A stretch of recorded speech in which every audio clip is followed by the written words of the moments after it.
hell froze over. Electric BMW once again gets a frunk, and a 58-litre one too. This is the new BMW iX3, and it's an every man's or every woman's electric car. Seriously, the new BMW iX3 Neue Klasse is a car for everyone who can afford the lease payment. But is it still a real BMW? Let's find out here in sunny south of Spain. Viva España.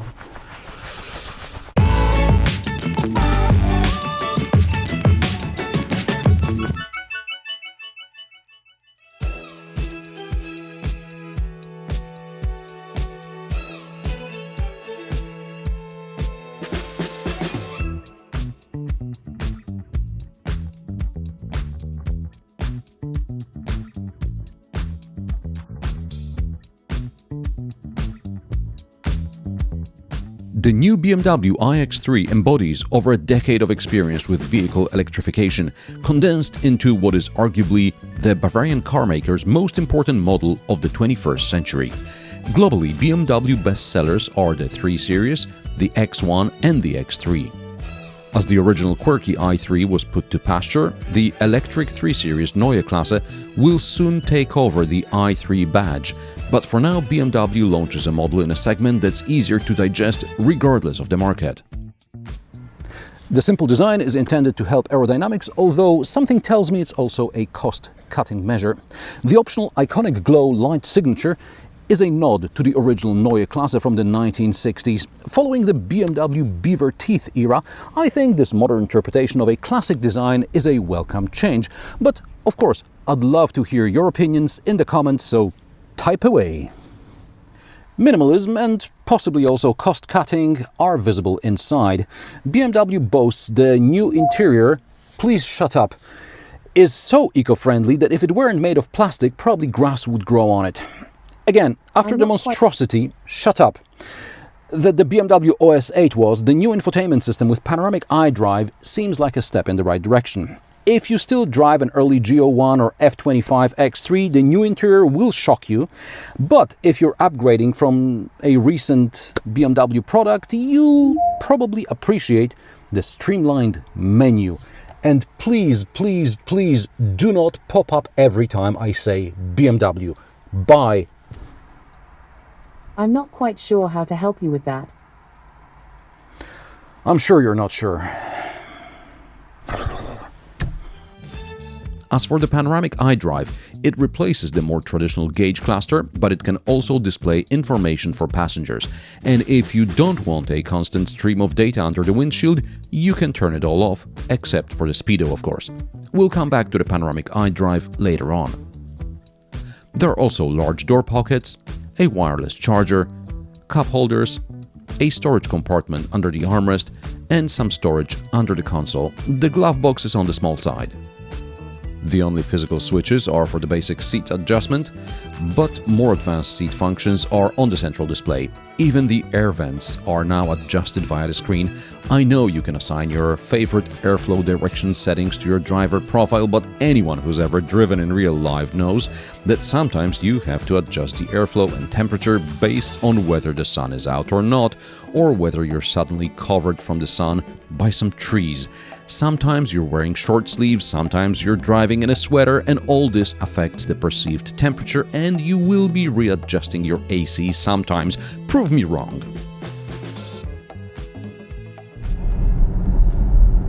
Cars are increasingly becoming computers on wheels. The BMW iX3, weighing approximately 2,300 kilograms, has 4 so-called super brains responsible for driving dynamics, semi-autonomous driving, infotainment, as well as basic vehicle functions and comfort.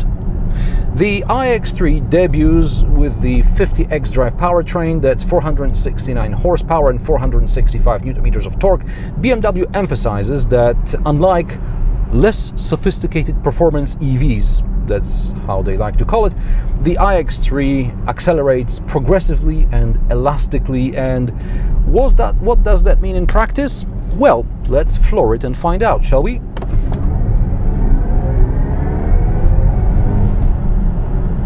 Was that progressive enough?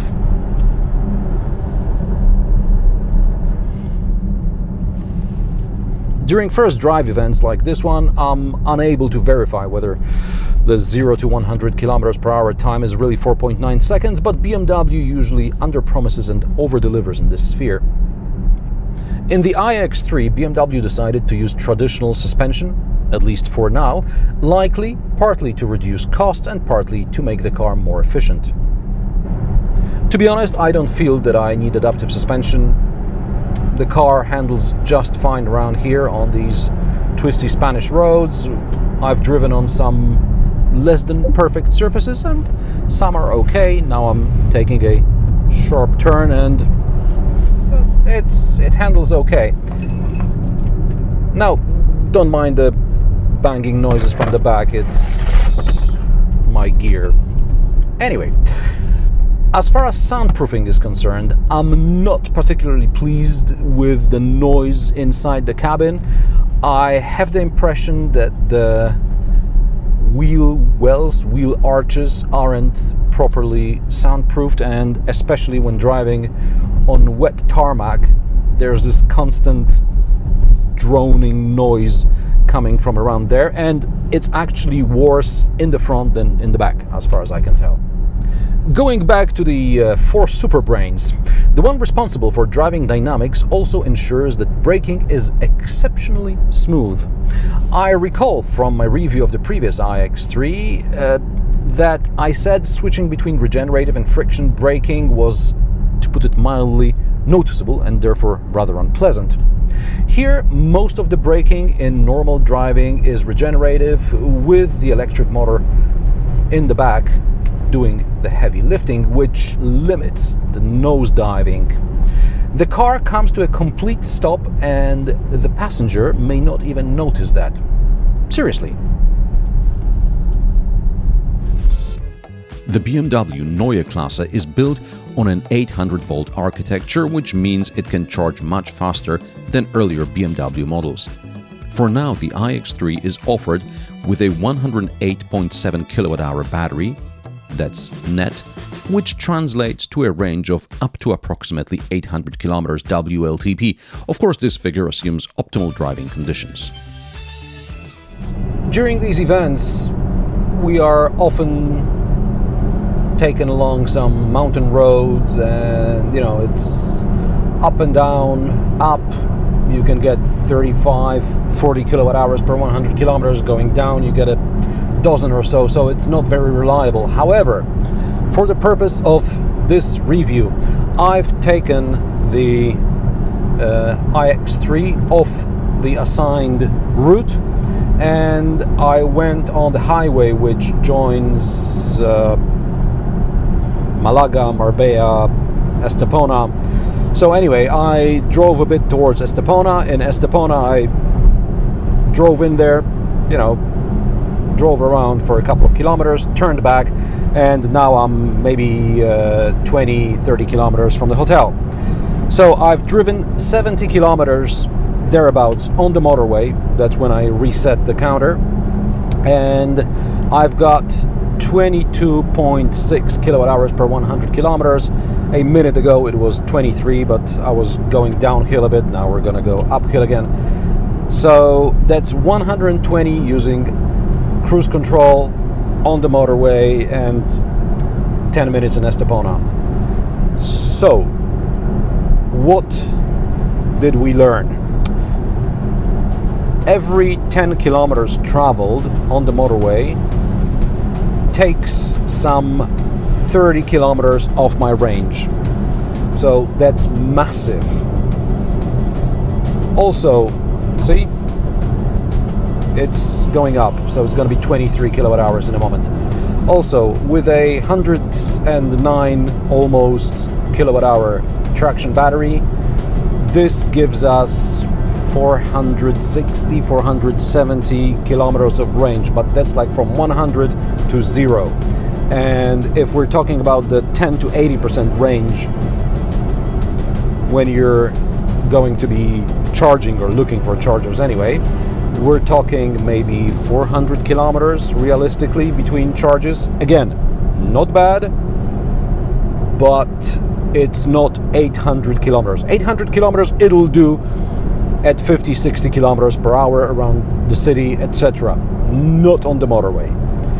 This is more or less what I said during the launch event back in October. It's December right now. So it's not that it feels good to be right, because it's not about being right or wrong in this case. It's about where we are when it comes to electric cars.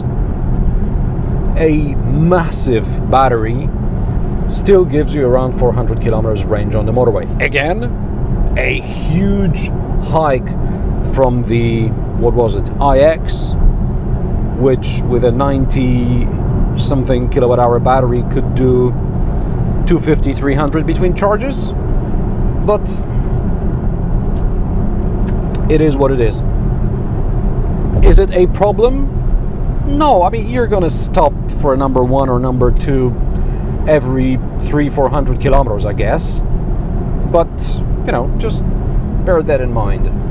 It's not gonna do 800 kilometers on the motorway. While the battery is big enough, and therefore I didn't need to charge it along the way, if I had to, the iX3 peaks at 400 kilowatts, and charging from 10 to 80% takes about 21 minutes. That's under optimal conditions, when the car knows it's about to charge and the computer preconditions the battery. How does the car know when to precondition the battery? From the route planned in the navigation system, or when the driver forces preconditioning via the onboard computer. This also requires a sufficiently powerful charger, but these are increasingly popular along main transport corridors across Europe. This makes long EV travels less inconvenient. I won't call them easy just yet. Furthermore, the iX3 can handle V2H, V2G, 11 kilowatts, as well as V2L, 3.6 kilowatts, so you can either power your home or you can either power your devices like a kettle or something, if you want to make a coffee. Quickly about visibility, because I'm going off the motorway in a moment. Visibility around the A-pillars is terrible because of how this iDrive, Panoramic iDrive projector is integrated. However, the Panoramic iDrive and the head-up display, they work fine. Would I like analog gauges? Yes, of course I would, but this is something new and I don't mind it. I wonder how they're going to integrate it in other models, because, you know, there's a chunk of space. Also, I'm slowing down now from 120. Here, what's the difference? How loud it was at 120, and it's still quite loud, a lot of road noise, too much. If you're wondering what's up with this strange steering wheel with vertical spokes, I think it's purely a styling exercise. It feels like any other, but like in other BMW models, it's quite thick in the hands. The steering wheel buttons are made of transparent plastic. They do provide some haptic feedback, and to make it easier to use them, they illuminate when needed. So, for example, when the phone rings, the receiver lights up green, and when you're on a call, it turns red, so you know how to end the call. And now the adaptive driving assist feature is lit up green because I'm using it, and if I press it, it shuts off, so I know where to press it.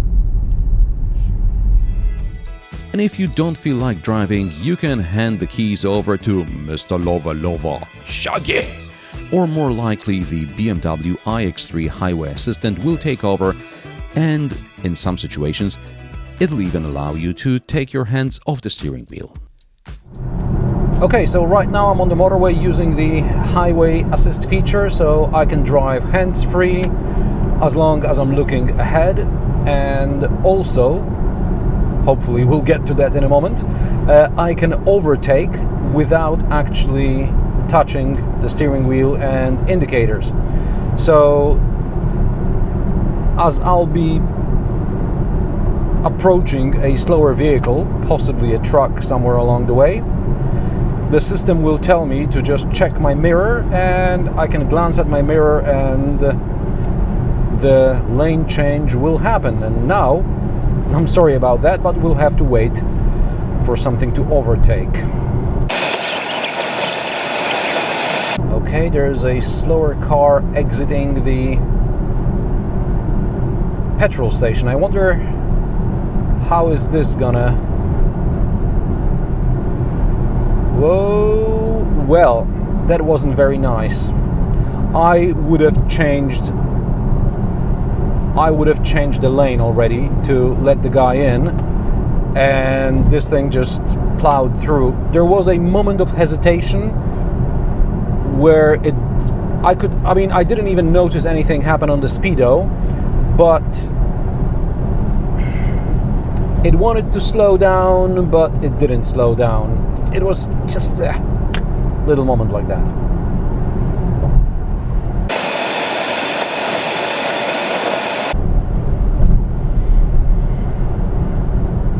Okay, I can see the slower car ahead, but I'm afraid we're gonna be overtaking him. Okay, before the tunnel. Great. Unfortunately, we're slowing down now because we're entering a tunnel and there's a speed limit, and the slower car isn't slowing down. So, okay, I should go back, and the car does it for me. I'm sorry you can't see it because we're in a bloody tunnel, but in a moment we're gonna exit the tunnel, and I guess we're gonna attempt to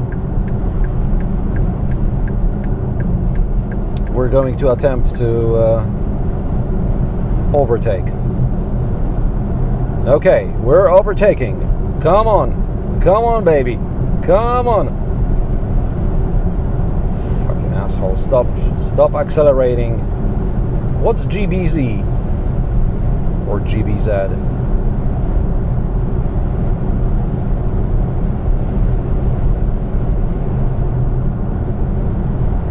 Like Georgia or something, I don't know. Anyway, I'm overtaking, and now the system should suggest that we go back. I glance again, and back we go. So it works. There's also an advanced parking assistant, and you can control various vehicle functions via the app. This is possible both from outside and the inside of the vehicle, meaning passengers can control some of the multimedia features. I don't know if this is absolutely necessary, but it's another way to persuade users to download and actively use the app. In the back, besides some of my luggage and a mess we made, me and my colleagues, because there is mud and gravel all over the place. Anyway, there is decent legroom. I'm 175 centimeters tall. The driver's seat is set to my driving position. And there's good headroom as well. The rear seat splits 40-20-40, so there's a pass-through to the boot through here. As you can see, we've got some drinks in the cup holders. The backrest is adjustable, so that's cool. The floor is flat. There's third zone climate control, 2 USB-C ports. Rather cheap flap here for that accessory mount. What else do we have? Isofixes on the side seats and door pockets, and this interior. I mean, I'd love to say that you get what you pay for, but this isn't really a cheap... I mean, it is cheap-ish for a premium EV, but sustainability.